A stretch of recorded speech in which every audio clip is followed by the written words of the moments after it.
Hello student, welcome to this video. इस video में हम देखने वाले हैं आपका अर्धवार्षिक मूल्यांकन का पेपर, जो कि सामाजिक विज्ञान का है, कक्षा 8वीं का है।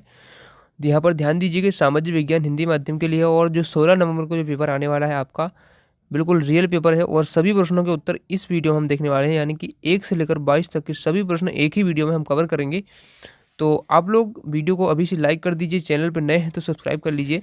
तो चलिए शुरू करते हैं। देखिए यहाँ पर आप देख सकते हैं प्रश्नों की जो संख्या है वो 22 है। इसमें पूर्णांक जो है 50 नंबर का है, यानी कि 50 का पेपर है। तो 50 में से 50 आपको पूरे लाने हैं नंबर।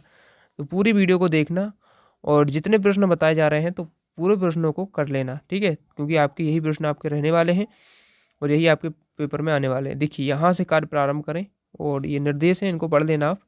उसका देखिए बहुविकल्पीय प्रश्न देख सकते हैं यहाँ पर 1 से लेकर 10 तक के जो प्रश्न है वो बहुविकल्पीय प्रश्न है। देखिए आप लोग वीडियो को फुल स्क्रीन करके देखिए, साथ ही आप लोग वीडियो की क्वालिटी को बढ़ा लीजिए ताकि अच्छा दिखाई दे आपको, ठीक है। देखिए प्रश्न 1 है आपका, वायुमंडल में नाइट्रोजन और ऑक्सीजन का प्रतिशत है। तो यहाँ पर याद रखना है आपको, नाइट्रोजन जो है वायुमंडल में 78% है और ऑक्सीजन 21% है।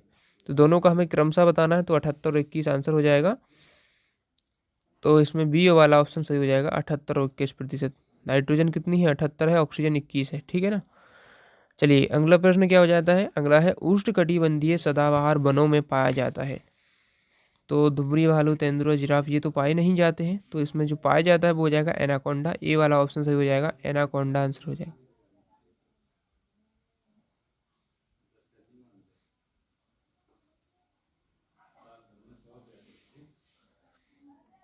तीसरा प्रश्न देख लीजिए, भूमध्य रेखा के 10 डिग्री उत्तरी अक्षांश से 30 डिग्री उत्तरी अक्षांश के बीच पाया जाने वाला जलवायु प्रदेश है। तो चारों ऑप्शन आप पढ़ लेंगे। तो इसमें जो सही उत्तर हो जाएगा वो हो जाएगा आपका ऑप्शन नंबर ए, भूमध्य रेखीय जलवायु प्रदेश, ठीक है।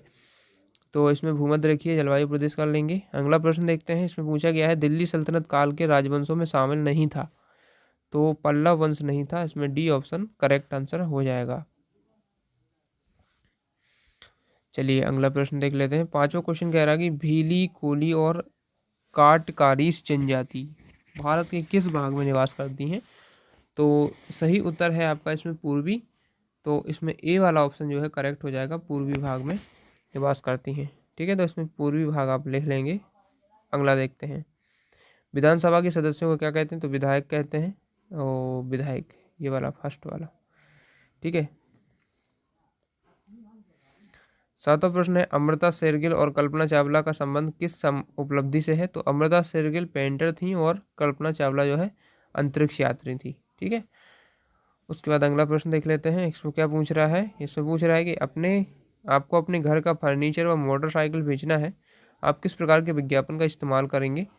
तो इसमें देख लीजिए, इसमें जो क्वेश्चन हो जाएगा इसका आंसर हो जाएगा वर्गीकृत विज्ञापन। तो इसमें बी है, यानी कि फर्नीचर को और मोटरसाइकिल आप अलग अलग बेचेंगे, ठीक है। तो आपको यानी दोनों को बेचना है, तो आप इस प्रकार से वर्गीकृत कर लेंगे। नौवां क्वेश्चन कह रहा है कि एक निश्चित दिन लगने वाला बाजार जहां ज़रूरत के सभी सामान उपलब्ध होते हैं, किस प्रकार का बाजार होगा। तो यहाँ पर देख लीजिए, जो सही उत्तर हो जाएगा इसका साप्ताहिक बाजार हो जाएगा, ठीक है, क्योंकि एक दिन ही लगता है साप्ताहिक, एक दिन साप्ताहिक बाजार, ठीक है। 10वां क्वेश्चन कह रहा है कि 7वीं से 10वीं शताब्दी के मध्य निर्मित भवनों में वास्तुकला की किस शैली का उपयोग किया गया है। तो इसमें आप देख लीजिए, जो सही उत्तर हो जाएगा वो हो जाएगा ऑप्शन नंबर 4 वाला, यानी अनुप्रस्थ टोडा शैली, ठीक है। अनुप्रस्थ टोडा शैली का उपयोग जो 7वीं से 10वीं शताब्दी के मध्य जो निर्मित भवनें हैं या फिर जो वास्तुकला है, उस मतलब जो भवनें हैं उसमें वास्तुकला की अनुप्रस्थ टोडा शैली का उपयोग किया गया है। अब देखते हैं हम, देखिए अब हमने यहाँ से 1 से 10 तक के आपके ऑब्जेक्टिव क्वेश्चन जो है वो देख लिए। आपके 10 नंबर कंप्लीट हुए हैं और वीडियो को अभी तक लाइक नहीं किया, लाइक कर दीजिए, क्योंकि आपके बिल्कुल 100% आपका क्वेश्चन पेपर बताया जा रहा है विद सॉल्यूशन। तो देखिए क्वेश्चन नंबर आपका 11 से 20 तक देख लेते हैं। क्वेश्चन नंबर 11 है, सेलों के प्रकार लिखते हो, प्रत्येक का एक एक उदाहरण लिखिए। तो देख लेते हैं यहाँ पर सेलों के मुख्यतः 3 प्रकार की सेलें होती हैं। तो पहला हो जाएगा आपका आग्नेय सेलें, ठीक है, इसमें ग्रेनाइट का उदाहरण आप समझा दे सकते हैं। अवसादी सेल में आप कोयला लिख सकते हैं। रूपांतरित सेल में संगमरमर आप लिख सकते हैं। तो तीनों आपकी ये सेलें हो जाएंगी, ठीक है ना। तो ये आपका आंसर हो जाएगा। अगला देखते हैं 12वां प्रश्न हो जाएगा आपका, जल चक्र क्या है लिखिए। ठीक है, तो जल चक्र क्या है लिखिए, ये आपको बताना है। तो देखिए इस क्वेश्चन का जो आंसर हो जाएगा वो हो जाएगा यहाँ से, जल चक्र पृथ्वी पर उपलब्ध जल के एक रूप से दूसरे में परिवर्तित होने और एक भंडार से दूसरे भंडार या एक स्थान से दूसरे स्थान को गति करने की चक्रीय प्रक्रिया है, जिसमें कुल जल की मात्रा का क्षय नहीं होता है, बस रूप परिवर्तन और स्थान परिवर्तन होता है। रूप परिवर्तन स्थान परिवर्तन का मतलब क्या है कि आप देखेंगे कि जब बारिश होती है, जब बादल इस प्रकार से रहते हैं तो वहाँ से क्या होती है, बारिश होती है। अब जब वो बारिश होगी तो बारिश से फिर जो समुद्र में पानी भर जाएगा, कहीं पर भी भर जाएगा, नदियों में भर जाएगा। अब वो पानी फिर से बाष्प होकर यानी कि उड़ जाता है, क्योंकि उस पर धूप लगेगी तो उड़ेगा, बाष्प बनेंगे उसके, फिर बाष्प बन के फिर वो पहुंच जाते हैं, फिर से बादल बन जाते हैं, और बादल फिर से बारिश करते हैं। तो इस प्रकार से आप देख सकते हैं जल का एक चक्र बन जाता है। ठीक है, फिर वो आएगा नीचे, फिर ऐसा जाएगा, तो इस प्रकार से चक्र बन जाता है, तो इसे हम बोलते हैं जल चक्र। और इसमें देखिए पार जो जल है उसकी मात्रा का क्षय नहीं होता है, यानी कि जो जल है वो उतनी रहेगा जितना है। तो देख सकते हैं जो बारिश हुई है वो पूरा जल नीचे आएगा, कुछ आपका यहाँ हवा चले जाएगा, लेकिन आपका जो जल है वो फिर से वाष्पित होकर बादल बना लेगा, फिर से बारिश होगी। तो इस प्रकार से देख सकते हैं। ठीक है, 13वां प्रश्न क्या कह रहा है कि दी गई स्थलाकृतियों को सारणी अनुसार पूर्ण कीजिए। तो स्थलाकृति है यहाँ पर, तो इसमें देखिए कि जो लोएस का मैदान है, एक निक्षेपणकारी शक्ति का नाम लिखना है इसमें।